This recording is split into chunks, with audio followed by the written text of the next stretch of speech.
Excuse me. Excuse me. Right. Good morning. Good morning. I hope you're safe and well, because that is the most important thing. I am wearing my gilet this morning because it is chilly. We've had a couple of days of really high winds, and this morning we've had a sprinkling of snow. It's not laying, but it's bitter out there. And I had to go out and check that some Yorkshire Water contractors were where they thought they were. Sat-nav around here is a bit dubious, especially if, it's the one that takes you to the centre of the postcode. So we're used to people getting lost. Right, on with the work. What have we got for you today? First of all, something really interesting. If you keep track of substances of very high concern, then of course you will know that in the EU, since Brexit, they've been ladling them out like it's going out of fashion. And in UK, or I should say GB, we've just had the status quo at Brexit.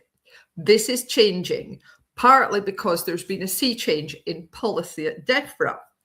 And we now have consultation on 15 SVHCs. Hold my hand up time. I have not had time to go through them and check against the new ones that were brought in from the EU, but I suspect they are. So we've got a batch of 15 SVHC proposals for GB, and they're the first after Brexit. Interestingly, and I'm going to give you a link to the HSE bulletin that came out about that. It's online as well. There's a list of all of the affected substances, and it takes you to a consultation page for each one. So just go and check and see if there's anything you want to consult on there. Also use it as a warning if you're handling things that are SVHCs in the EU and that aren't in GB, and you're handling them differently, or you're just in GB and you need to know what's coming, have a look on that list. And it's the start of this process, because you'll see at the bottom of that email from the HSE, they're talking about it being another consultation in June. So they're kind of drip feeding them through for us.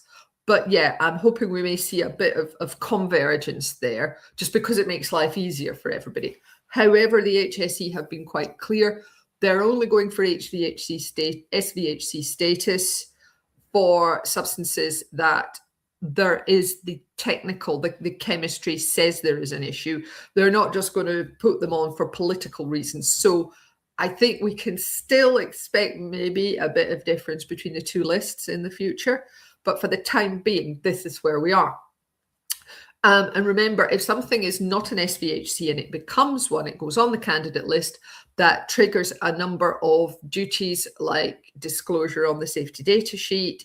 If it's in a mixture, disclosure on the safety data sheet of the substance itself if you're handling it. And if it's in an article, then you've got the article notification process potentially as well. But you can get the links from the HSE email that I've put below the video. So that's the GB thing. Second, EU and harmonised classifications. Hold on to your hats, everybody. Another bumpy ride. Okay, first up, we did not discuss this in the self-help group meeting on Tuesday because we were all like too tired by the time we got to the end of the meeting.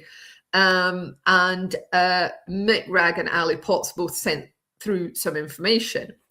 And Mick had spotted that there's benzotriazole and toluol triazole are up on the routine harmonised classification consultation list. They're out for consultation now. And if you are affected by both of these, on benzotriazole, sorry, just toluol, you do need to go in and get involved now. As usual, if you're in GB, then the thing to do is to get involved with the EU consultation, because it might not happen here in GB. There we go. And we know that there's a change going through at the moment about when GB might look at new harmonised classification. So it's even more important to do that. But Ali said something interesting, which is, and I will just go and quote, they are absolutely huge substances with at least 10 registrants each with tonnage bands at the 1,000 tons and above. They're used in airplane de-icing fluids, hydraulics, lubricants, coolants, where their anti-corrosion properties are key and there are no real viable alternatives. Obviously, Ali herself is from the lubricants industry, so she knows about this. And she's also saying one of the problems is that the things that might replace them are much worse. So you could be into regrettable substitution. So if you are affected by benzotriazole or tolyltriazole changes, then get in now and go through the process. Like she says, if the information is genuine, then you can't complain, but you need to go in and have a look yourself. So that's the first thing. Now, the second thing, which is to do with the CLH proposal, is actually what they call, now then I'm trying to think of the correct term, a targeted consultation.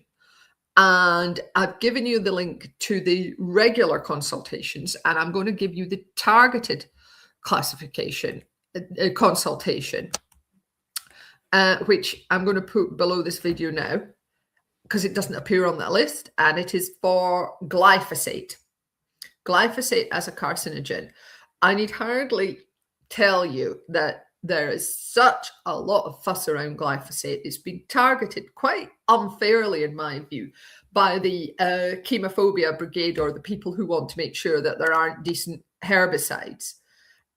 If you look at other herbicides, if you're old like what I am, you know that a lot of herbicides historically were very, very nasty things. And glyphosate in comparison is a lot less nasty. But people have gone into it in such a great deal of detail. They've decided it's guilty and they're going to find the evidence to prove it. So if you are involved in glyphosate, then please comment on that CLH proposal. And I am annoyed with ECHA. I am annoyed with the EU, because surely all CLH proposals, even if they're targeted, should be on a single list. Otherwise, it looks like they're trying to maybe hide a consultation. Interesting times, isn't it? Interesting. So that's it for work for me today. And I am just going to go on to the Reason to be Cheerful, which is another Sean Locke one, with his unsuitable books for children. Sorry, I'm just typing. And this one is Cyril the Screw, which is about a prison officer, but don't worry, he gets the bad guys in the end. So that's below this video there. So whatever you're doing today, I hope you have a good day. It is bitter out there, so wrap up warmly. And I look forward to chatting to you again next week, if we're spared. Take care of yourselves. Bye.